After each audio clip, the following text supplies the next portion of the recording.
Welcome back. Time for women's soccer. South Dakota State went through unbeaten last year on their way to the Summit League regular season title, but the Jackrabbits were knocked off in the semifinals of the league tournament. So what is in store this year for the SDSU women's soccer team? With more from Brookings, here is Tyler Marion. South Dakota State has been a regular atop the Summit League women's soccer standings.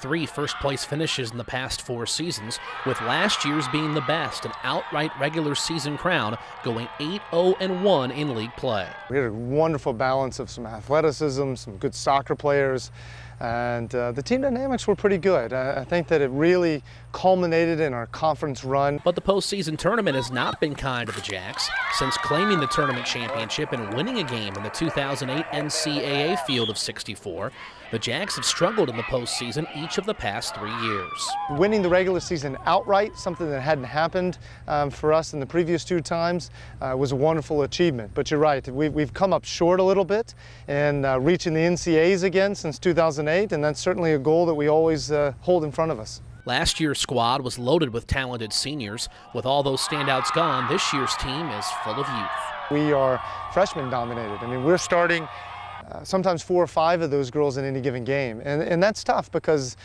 they've got to learn the ropes, they've got to understand the roles, I mean, everything from where to go on a corner kick to how we want to attack. The Jacks will be anchored this year by senior captain Krista Nyblom. She just really pulsates with the whole essence of our program, from everything on the field to off the field, to her enthusiasm, her love of the game and passion for it. The Jacks also have a familiar face in goal. Elisa Stamatakis, who was all Summit League in 2010, was forced to miss the entire 2011 season because of an injury.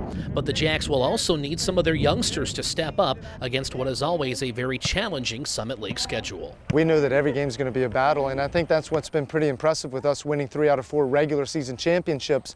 Although we've fallen short in the tournament a few times, being able to have that consistency year in and year out to be one of the top teams has been great for our program. And because of last year's regular season title, South Dakota State will host the Summit League Soccer Tournament November 9th and 11th in Brookings. We have to earn the right to be on that field, and we're prepared for that. We know that. It adds a little bit of stress to the team, but we're excited about that opportunity.